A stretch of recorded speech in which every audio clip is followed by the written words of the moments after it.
2012년 9월 12일 수요일 2학기 누가복음 강의를 시작하겠습니다. 제목 단계적 기능적으로 균형 있게 성장하신 예수님. 예수님도요 단계적으로 기능적으로 균형 있게 성장하셨어요.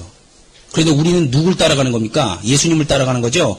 그분이 이 땅에 사람의 모양으로 오셔서 이렇게 코스를 다 밟으셨다는 거예요. 어느 날 점프해서 어느 자리로 올라갔다는 게 아닙니다. 절대 그런 게 아니에요. 그 좋은 게 아닙니다. 예수님도 이렇게 하셨기 때문에 우리도 똑같이 예수님을 닮아서 거칠 코스를 다 거쳐야 돼요. 그 다음에 우리 성경 본문 누가복음 2장 40절 52절 보겠습니다. 40절 한번 읽어보겠습니다. 시작. 아이가 자라며 강하여지고 지혜가 충족하며 하나님의 은혜가 그 위에 있더라. 52절 예수는 그 지혜와 그 키가 자라가며 하나님과 사람에게 더 사랑스러워 가시더라. 우리 마가복음 4장을 찾겠습니다. 지금 누가복음 2장 40절하고 52절은요 어떤 기능적인 이렇게 성장 그런 부분을 얘기하는 거고요. 그다음 마가복음 4장은 어떤 단계적인 걸 얘기하는 겁니다. 마가복음 4장 26절부터요 32절까지. 우리 다 같이 천천히 한번 읽어보겠습니다. 천천히 읽으면서 생각하세요, 말씀을. 또 가라사대 하나님의 나라는 사람이 씨를 땅에 뿌림과 같으니 저가 밤낮 자고 깨고 하는 중에 씨가 나서 자라되 그 어떻게 된 것을 알지 못하느니라. 땅이 스스로 열매를 맺되 처음에는 싹이요 다음에는 이삭이요 그 다음에는 이삭의 충실한 곡식이라. 열매가 익으면 곧 낫을 대나니 이는 추수 때가 이르렀음이니라.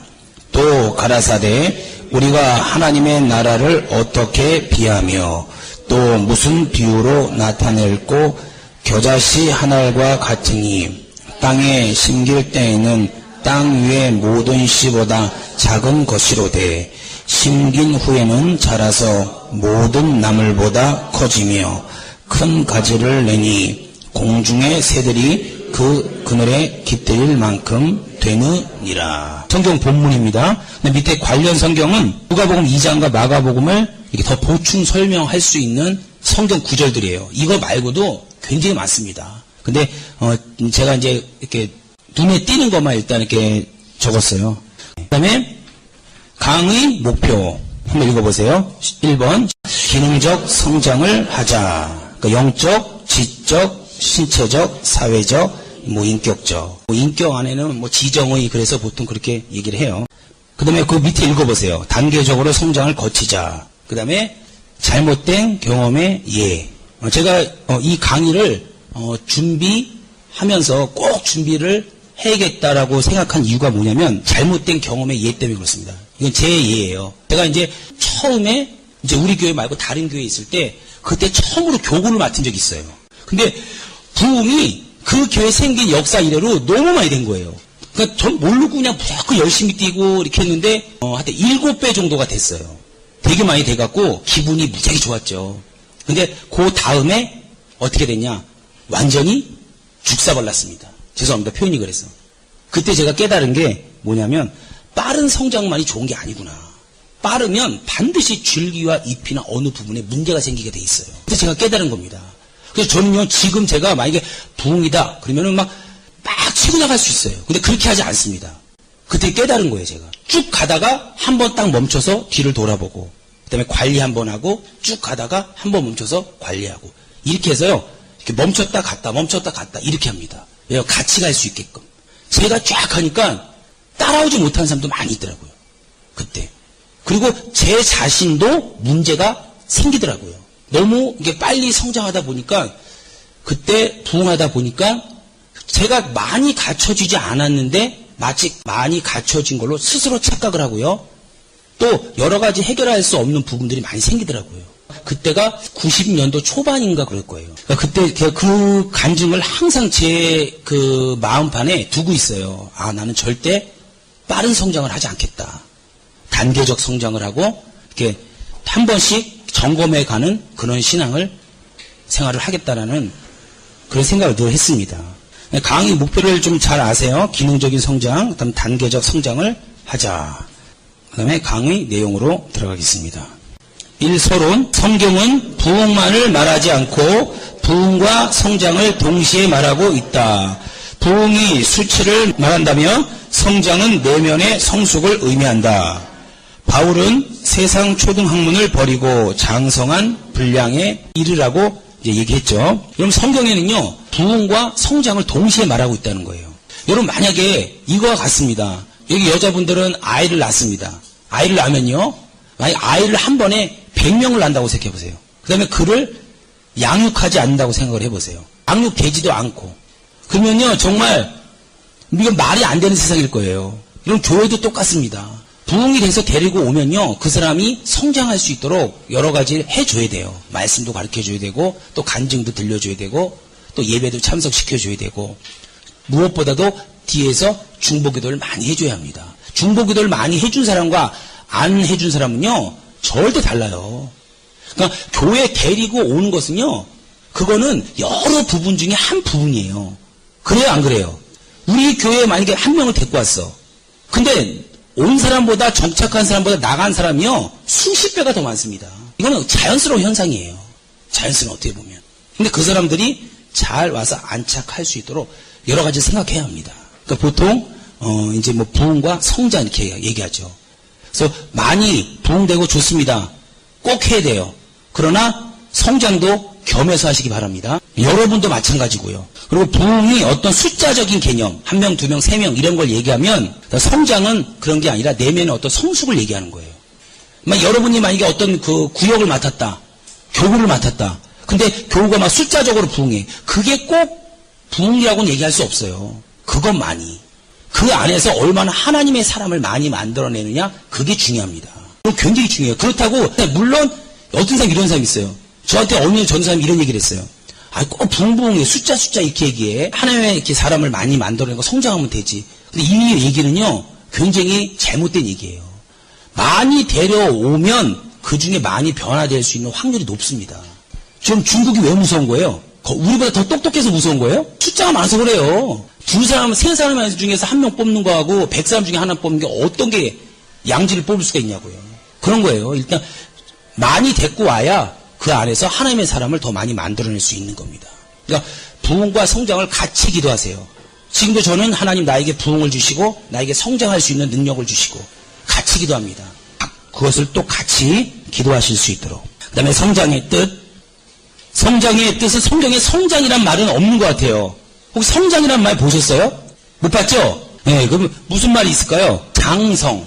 성경에 보니까 지형도 어떤 의미가 있더라고요. 저 그래서 장성도 의미가 있다고 생각해요. 성장이라는 뜻은 성경에 없어요. 이 단어는.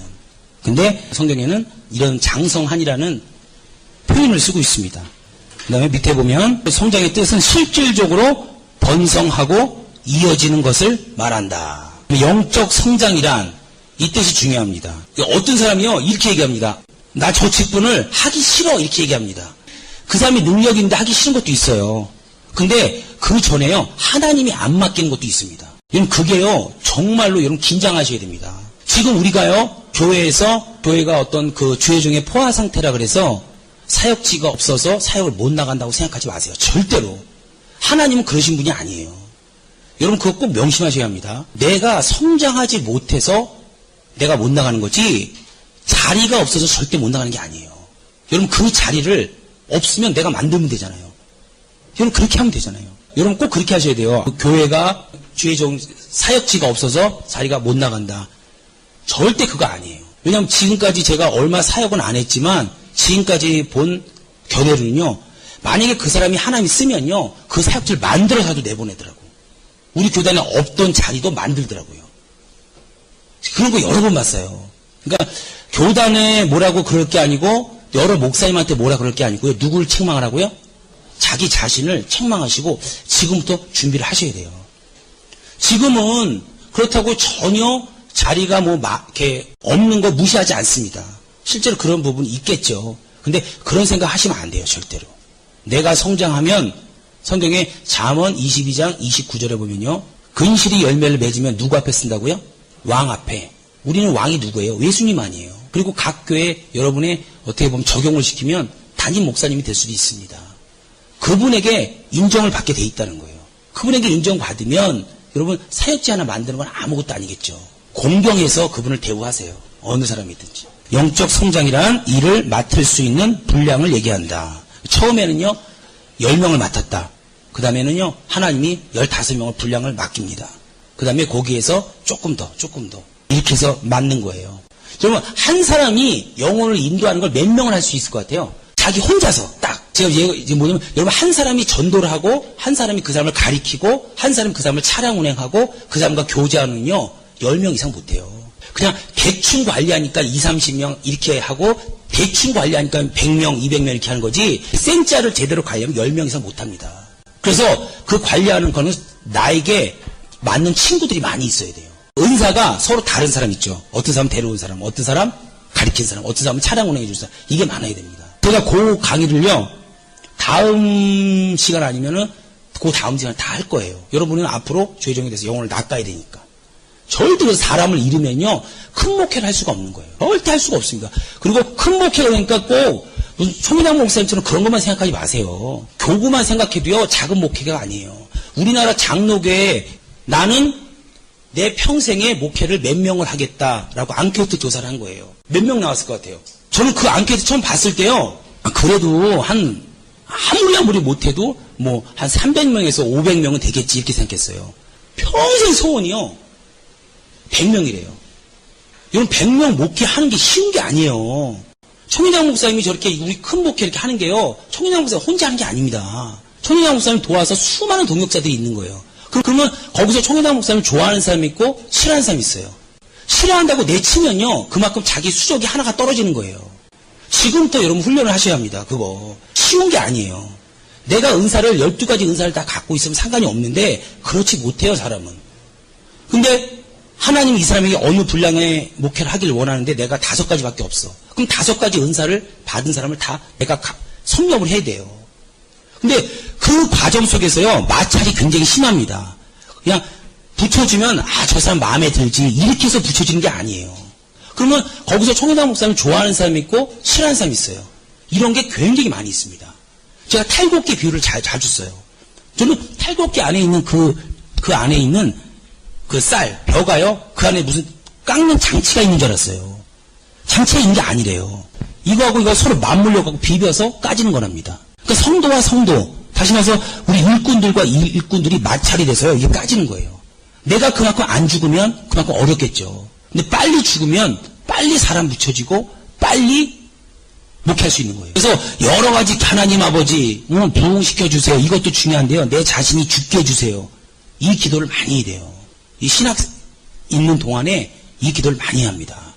나가서는요 안 봐준다니까요. 나가서는 절대 안 봐줘요. 지금은 아까 얘기했죠. 포화 상태입니다. 언제든지 갈아치울 수 있어요. 우리 성도들이 주의 종을 특히 생자 딱 올라오고 한 3년치 안 한 사람이 인정하냐? 겉으로는 인정해요. 근데 절대 인정 안 한다고. 자기보다 좀 덜 배우고 물질 없고 이러면 인정할 것 같습니까? 안 해요. 인정해주는 척 하는 거예요. 근데 그들을 끌어가야 합니다.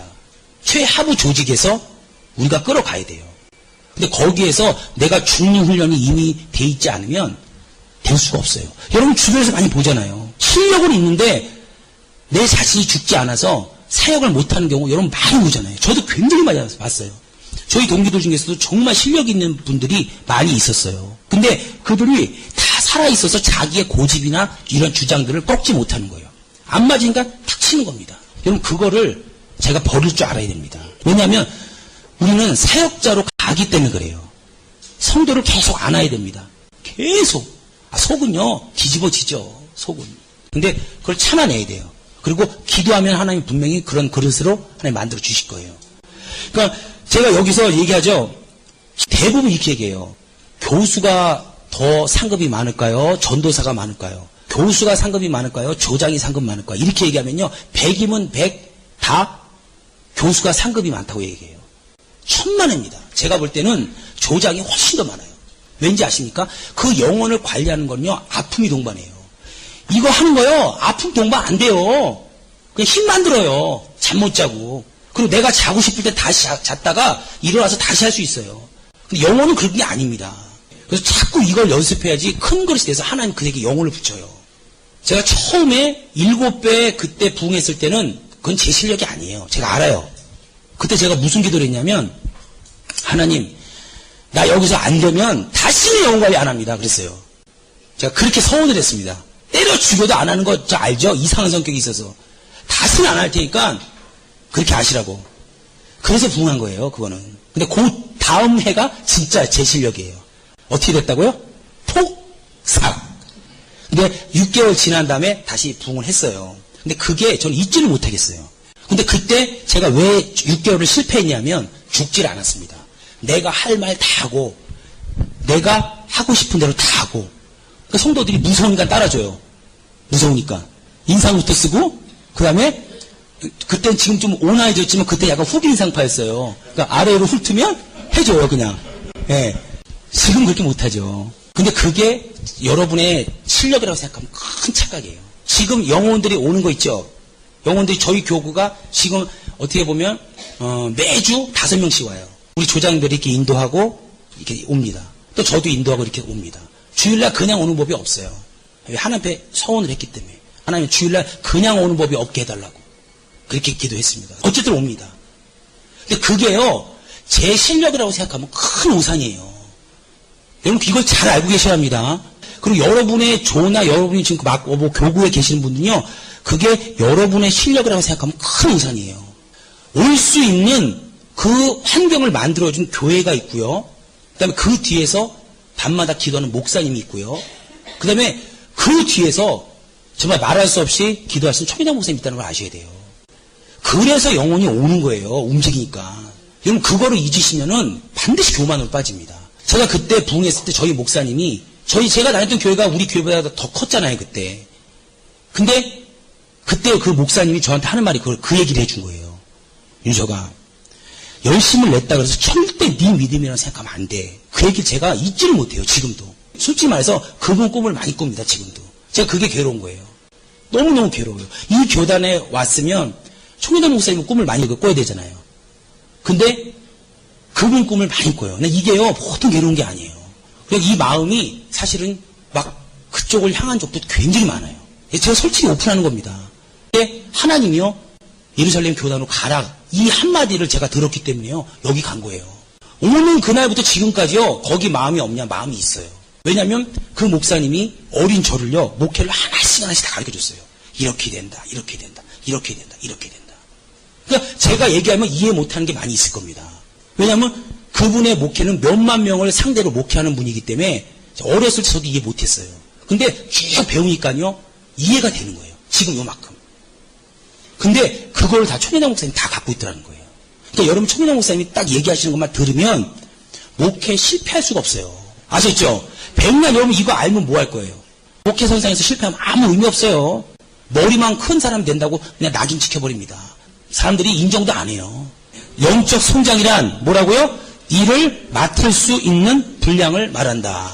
그러니까 여러분 교구나 제 교구나 부흥한다 해서 절대 내 실력이라고요? 천만에 만만해.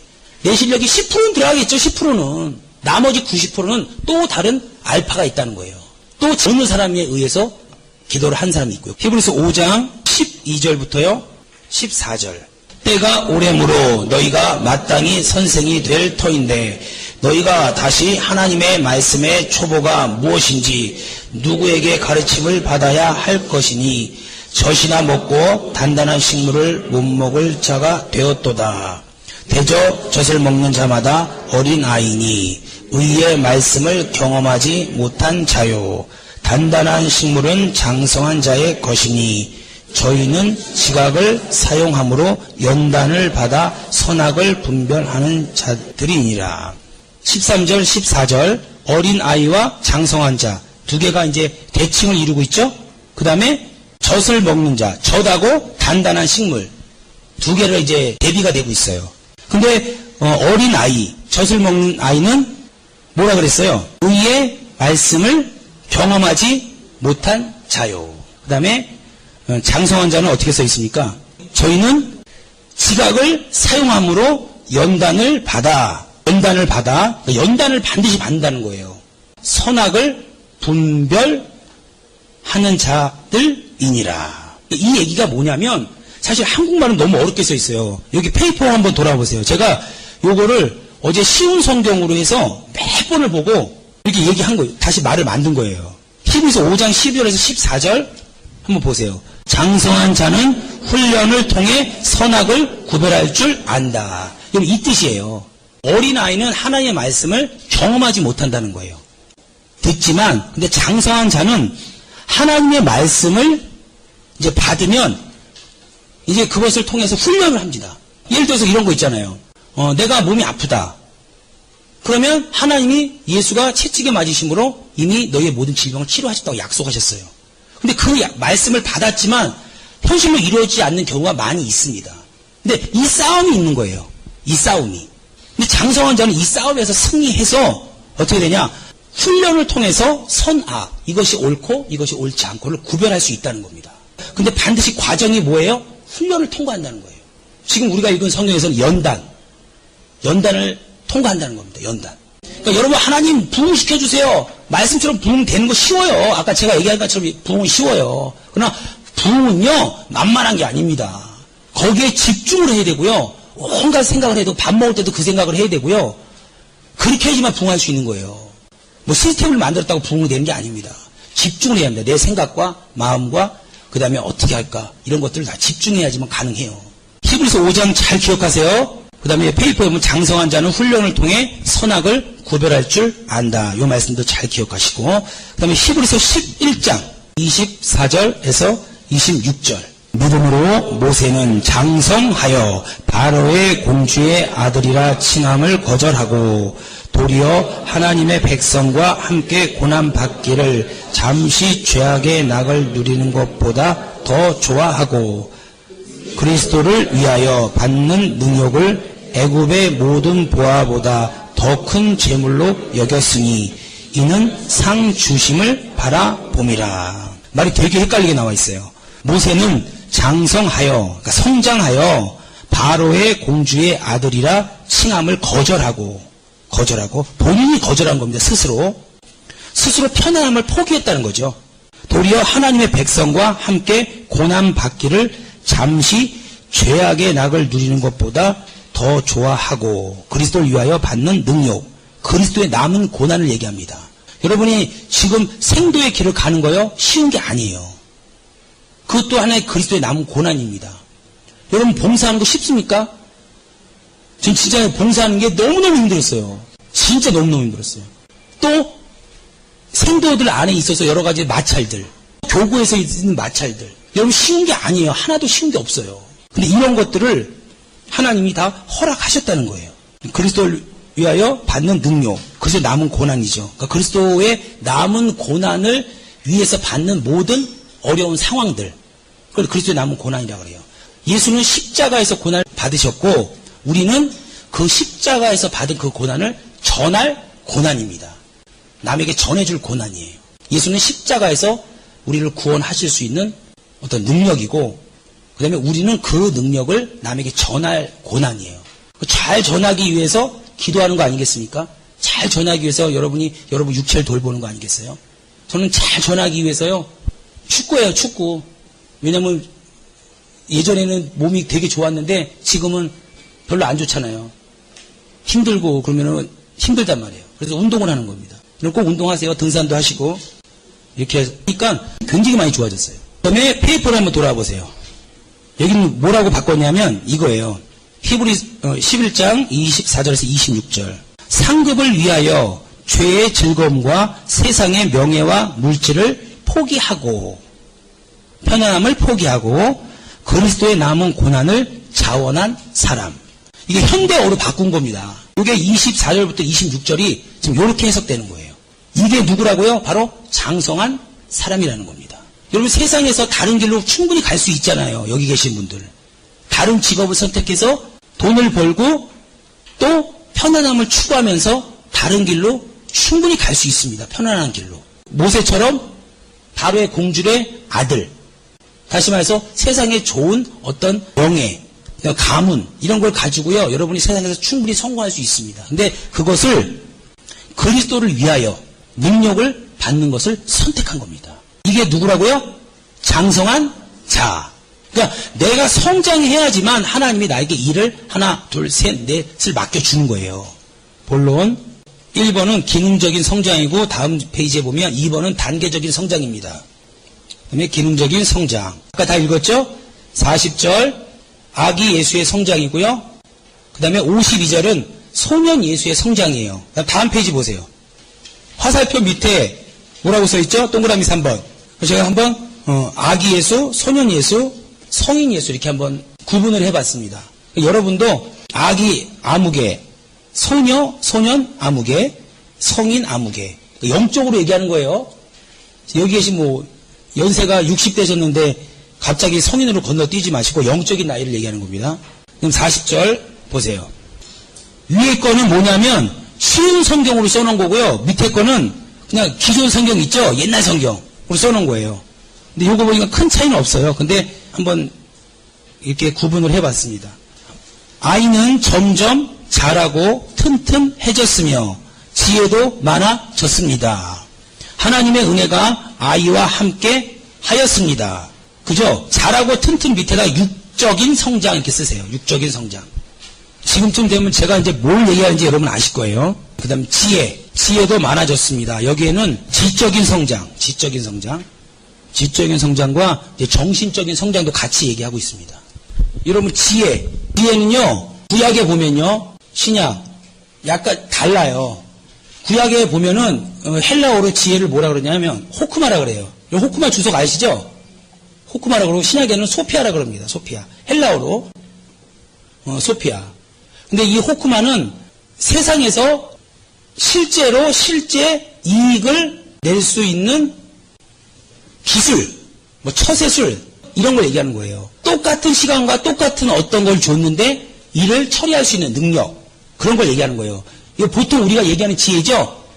여기서 신약에서 말하는 지혜는 뭐냐면 예수 그리스도를 얘기하는 겁니다. 이거와 연관이 돼서 해석이 돼 있어요. 그러면 잠언을 어떻게 볼 것인가? 잠언은 일단은요 여기에 들어가죠. 그래요 안 그래요? 여기에 들어가는데 이거 전체가 예수 그리스도의 지혜를 나타냅니다. 예수 그리스도의 지혜는 영, 혼, 육 이 부분을 다 얘기하는 거예요. 영적 구원, 혼적 구원, 육적 구원을 다 얘기하는 거예요. 근데 구약의 지혜의 이 부분은 이 부분을 많이 강조하고 있다는 걸 아시면 돼요. 여러분이 지금 어떤 예수 그리스도의 구원 이 부분이 아니라 세상에서 성공해야겠다. 그 다음에 또 여러 가지 어떤 이런 부분을 지혜를 받으려면은 신약 성경도 물론 봐야 되지만 이 부분을 많이 보는 게 좋아요. 그러니까 구약은 주로 육체적인 게 많습니다. 다 그런 게 아니에요. 이거 성경을 볼 때 여러분 이렇게 보셔야 돼요. 주로 육체적인 게 많아요. 그리고 비유적인 게 많습니다. 예수 그리스도가 오시기 전이기 때문에. 그 다음에 신약에는 주로 영적인 게 많이 있어요. 영적인 해석들이 많고 비유가 아니라 실상을 말하는 경우가 많습니다. 이 지혜 부분을 좀 알아두시고요. 근데 예수님이 이 부분이 점점 자랐다는 거예요. 예수님 자체가 이 부분만 자란 거예요? 예수님이? 아니죠? 이 부분도 자란 거예요. 같이. 그 다음에 하나님의 은혜가 아이와 함께 하였습니다. 은혜는 영적인 성장 쓰세요. 영적인 성장. 52절 소년 예수의 성장을 이제 얘기합니다. 아기 예수에서 소년으로 옮겨졌어요. 근데 거기에 똑같이 위에 예수님은 이제 쉬운 성경에서 이제 그대로 쓴 거고요. 밑에는 기존 성경에서 쓴 겁니다. 예수님은 지혜와 키가 더욱 자랐고 지혜 역시 지적인 성장, 키는 육적인 성장. 밑에 보면요. 그 다음에 하나님과 사람들로부터 뭘 받았다고요? 하나님한테만 받은 거예요? 여러분 이걸 꼭 기억하셔야 합니다. 여러분 신앙이 성장하면요. 반드시 하나님과 사람한테 사랑을 받게 돼 있어요. 난 하나님하고만 관계를 잘하면 돼. 천만에. 이건 잘못된 겁니다. 아셨죠? 하나님과 사람들로부터 사랑을 받았다는 거예요. 그래서 이 부분을 여러분 맞춰서 여러분이 성장을 하셔야 됩니다. 기도 1000시간 하셔도 소용없어요. 사랑관계 안 좋으면. 우린 능력만 나타내고 살 게 아니라고요. 끊임없이 태어나는 순간부터 죽는 그날까지 사람에 묻혀 살아야 돼요. 사람에 묻혀 살아야 돼요. 하나님은 영적인 성장이고요. 사람들로부터 사랑을 받았습니다. 이거는 인간관계의 성장을 얘기합니다. 교육에 의해서 둔재가 천재가 된답니다. 여기서 천재는 꼭 머리 좋고 이런 거 얘기한 게 아니라 하나님이 주시는 달란트대로 사는 게 저는 천재라고 봅니다. 왜? 그러면 재밌고요. 반드시 거기서 결실을 맺을 수가 있어요. 여러분 지금 어떤 일을 하는데 재미없다. 그러면 하나님이 주신 달란트가 아니에요. 근데 이 둔재하고 천재로 가는 이 길목에 항상 문제가 있대요. 문제. 그래서 이 문제를 통해서 하나님이 천재로 만들어 주는 거랍니다. 근데 이 문제가 뭐예요? 연단이에요. 연단. 고난이고.